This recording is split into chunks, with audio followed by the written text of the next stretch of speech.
Hello good people, how are you? In this video, I want to show you how I create my UI design bookstore application.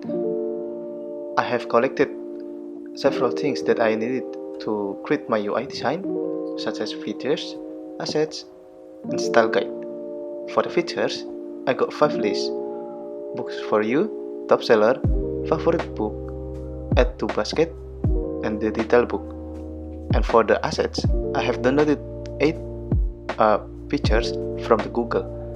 For the style guide, I have 8 kind of textile. For the color, I have 5 kind of color, such as light blue, dark blue, yellow, dark gray, and light gray. You can find more color in this website, Color Hunt. A lot of combination color in here.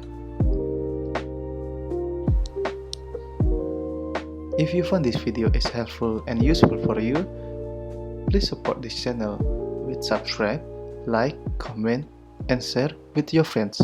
Thank you.